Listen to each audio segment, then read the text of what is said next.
तो गाइस आज तक आप लोगों ने चिकन पिज्जा, चीज़ पिज्जा जैसे कई वैरायटी के पिज्जा खाए होंगे। लेकिन गाइस क्या आपने कभी स्नैक पिज्जा खाया है? क्या बात कर रहे हैं? जी हाँ दोस्तों, सही कह रहा हूँ मैं स्नैक पिज्जा। दरअसल दोस्तों पिज़्ज़ा हट ने हांगकांग के एक रेस्टोरेंट शेर वोंग के साथ मिलकर स्नैक पिज़्ज़ा बनाया है। और तो और दोस्तों रेस्टोरेंट का कहना है कि सांप का मांस जो है वो स्वास्थ्य के लिए काफ़ी ज़्यादा लाभदायक है और सांप का मांस खाने से त्वचा में सुधार सहित शरीर में अन्य लाभ मिलते हैं। इसलिए इस स्नैक पिज्जा को जमकर खाना चाहिए। देख रहे हो दोस्तों, आज स्नैक पिज्जा आया है, कल कुछ चमगादड़ पिज्जा आ जाएगा और उसके बाद क्या होगा आप हमें कमेंट सेक्शन में ज़रूर बताइएगा। तो गाइस आपने बहुत से लोगों को शराब पीते हुए देखा होगा और मज़े ले लेकर पीते हुए देखा होगा। लेकिन गाइस क्या आपने कभी किसी इंसान को शराब पीकर कड़वाहट के मारे रोते हुए देखा है? अब आप लोग सोच रहे होंगे शराब पीकर कौन रोता है? तो दरअसल दोस्तों बात कुछ ऐसी है कि अमेरिका के कोलोराडो में एक बियर बनाई जाती है जो बहुत ही ज़्यादा तीखी होती है और इसे तीखा बनाने के लिए इसमें मिर्च मिलाया जाता है। और इस बियर को बनाने में जलापिनो, हाबानेरो, सेराना, फ्रेंसानो, इनाहिम पेपर और घोस्ट पेपर जैसी मिर्च का इस्तेमाल किया जाता है। अब गाइस इन सारी मिर्चों का नाम जो है ना वो मैंने पहली बार सुना है। वैसे आपने सुना है या नहीं हमें कमेंट सेक्शन में ज़रूर बताइएगा। वैसे दोस्तों इस बियर का नाम है घोस्ट फेस किला, जिसको पीने के बाद अच्छे-अच्छे लोगों का पसीना छूट जाता है। वैसे गाइस क्या आपने कभी किसी इंसान को ये वाली शराब पीते हुए देखा है या नहीं हमें कमेंट सेक्शन में ज़रूर बताइएगा। हेलो दोस्तों, क्या आपको पता है कि हमारे भारत में पतंग उड़ाने के लिए भी लाइसेंस का होना बहुत ही ज़्यादा ज़रूरी है और अगर आपके पास लाइसेंस नहीं है तो आपको 10 लाख रुपए का जुर्माना और 2 साल की सज़ा हो सकती है। ये क्या बात करता है यार? तो जी हाँ दोस्तों, एकदम सही कह रहा हूँ। दरअसल दोस्तों बात कुछ ऐसी है कि एयरक्राफ्ट एक्ट 1934 के तहत उड़ाई जाने वाली वस्तुओं जिसमें पतंग और बलून को उड़ाने के लिए लाइसेंस का होना बहुत ही ज़्यादा ज़रूरी है और अगर आपके पास लाइसेंस नहीं है तो आपको 10 लाख रुपए का जुर्माना और 2 साल की सज़ा हो सकती है। मतलब आप 2 साल के लिए जेल भी जा सकते हैं। वैसे दोस्तों इस कानून के बारे में आपकी क्या राय है? हमें कमेंट सेक्शन में ज़रूर बताइएगा। वो कहते हैं ना कि इंसान के अंदर कुछ करने का जुनून हो तो उम्र मायने नहीं रखती है। तो दोस्तों ऐसा ही कुछ किया है चीन की रहने वाली 92 साल की एक महिला ने, जिनका नाम है आओ जोंग फैंग और इनका जन्म 1928 में हुआ था और पेशे से यह एक डॉक्टर है और इनको 1994 में रिटायर कर दिया गया था, यानी कि लगभग 66 साल की उम्र में। और तभी इन्होंने यह फैसला किया था कि वह हमेशा ज़रूरतमंदों की मदद करेंगी और इसीलिए वह रिटायरमेंट के अगले दिन से ही अस्पताल जाना फिर से शुरू कर देती हैं और 92 साल की उम्र में भी वह हर हफ्ते 600 मरीजों का इलाज करती हैं। वैसे आपको बता दें कि आओ जोंग फैंग एक फिजिशियन और ब्लड डिसीज स्पेशलिस्ट भी हैं। वैसे यह जानकर आपको कैसा लगा हमें कमेंट सेक्शन में जरूर बताइएगा।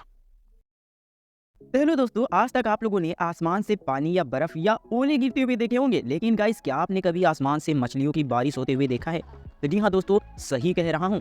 दुनिया में एक ऐसी जगह भी है जहाँ 100 सालों से भी ज्यादा सालों से मछलियों की बारिश हो रही है। वैसे इस जगह का नाम है होंडुरास, जो मैक्सिको के पास में है। वैसे दोस्तों वैज्ञानिक यहाँ मछलियों की बारिश का कारण अटलांटिक सागर को बताते हैं, क्योंकि अटलांटिक सागर यहाँ से महज 200 किलोमीटर दूर है। लेकिन यहाँ रहने वाले लोगों का कहना है कि यह भगवान का चमत्कार है और लोगों का कहना है कि मछलियों की बारिश होने से पहले यहाँ बहुत ही ज्यादा मूसलाधार बारिश होती है कि लोग घर से बाहर नहीं निकलते हैं और जब बारिश रुक जाती है तो लोग मछलियों उठाने के लिए रोड पर आ जाते हैं। वैसे यह जानकर आपको कैसा लगा हमें कमेंट सेक्शन में जरूर बताइएगा। वीडियो पसंद आई हो तो लाइक कर दीजिएगा। जय हिंद, वंदे मातरम। तो दोस्तों क्या आपको पता है कि चाइना ने कुछ ऐसा कर दिखाया है जिसके बारे में सुनकर आप भी कहोगे कि काश ये कारनामा भारत में हुआ होता। अब आप लोग सोच रहे होंगे कि यार चाइना ने ऐसा क्या कर दिखाया है। तो दोस्तों चाइना ने दुनिया का सबसे फास्ट इंटरनेट लॉन्च कर दिया है। इस इंटरनेट पर 1.2 टेराबाइट की स्पीड मिलेगी, यानी कि 1200 जीबी प्रति सेकंड की स्पीड से आप इंटरनेट यूज कर सकते हैं। यानी कि इस स्पीड पर आप एक सेकंड में लगभग 150 HD मूवी को ट्रांसफर कर सकते हैं। जहां दुनिया भर के लोग 5G के पीछे भाग रहे हैं, वहीं चीन के लोग मस्त कमाल कर दिखाया है। वैसे दोस्तों आपको क्या लगता है हमें कमेंट सेक्शन में ज़रूर बताइएगा। दोस्तों आप लोगों ने कलावंती किले के बारे में सुना है? इस किले को देश के सबसे खतरनाक किलों में गिना जाता है, फिर भी लोग यहाँ ट्रैकिंग करने के लिए जाते हैं। वैसे दोस्तों यह किला 2300 फीट ऊंचा है और तो और दोस्तों इस किले की चढ़ाई में केवल पतली सी सीढ़ियाँ हैं और दोनों तरफ खाई है। इस किले का निर्माण बहमनी सल्तनत के समय में पनवेल और कल्याण किले की नज़र रखने के लिए किया गया था, लेकिन 1458 ईस्वी में अहमदनगर सल्तनत की हार के बाद यह किला छीन लिया गया। कहा जाता है कि कई लोगों की मौत इस किले में हुई है। वैसे दोस्तों पहले इस किले का नाम मुरंजन किला था, लेकिन छत्रपति शिवाजी महाराज के राज में इस किले का नाम बदलकर रानी कलावंती कर दिया गया। वैसे दोस्तों यह किला महाराष्ट्र में है और इस किले के बारे में आपकी क्या राय है हमें कमेंट सेक्शन में जरूर बताइएगा।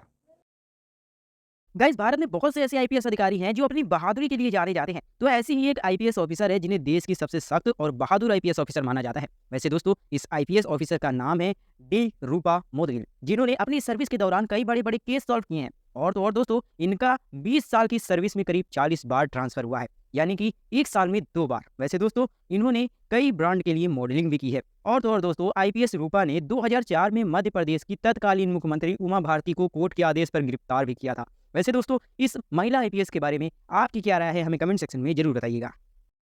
तो पता है कि अंतरिक्ष की दुनिया में एक नया प्रयोग होने जा रहा है। जी हाँ दोस्तों, अमेरिका स्पेस एजेंसी नासा और जापान की स्पेस एजेंसी जाक्सा दुनिया के पहले लकड़ी के सैटेलाइट को लॉन्च करने की योजना बना रही हैं और अगले साल गर्मियों तक इस सैटेलाइट को लॉन्च किया जाने की उम्मीद है। वैसे दोस्तों, इस सैटेलाइट का नाम है लिग्नोसेट और इस सैटेलाइट के जरिए स्पेस एजेंसी देखना चाहती है कि लकड़ी के सैटेलाइट कितने कारगर हैं।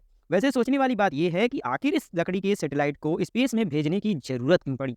तो दोस्तों, बात कुछ ऐसी है कि पिछले 50 सालों में हजारों की संख्या में सैटेलाइट को अंतरिक्ष में भेजा गया है और जिन सैटेलाइट का समय पूरा हो गया है वो कबाड़ या मलबे के रूप में स्पेस में तैर रहे हैं, जिससे दूसरे सैटेलाइट को खतरा हो रहा है। और इसी कारण इस लकड़ी के सैटेलाइट को स्पेस में टेस्ट के लिए भेजा जा रहा है और इस सैटेलाइट को मैग्नोलिया लकड़ी से बनाया गया है, जिसे 2024 में लॉन्च किया जा सकता है। वैसे दोस्तों, यह जानकर आपको कैसा लगा, हमें कमेंट सेक्शन में जरूर बताइएगा।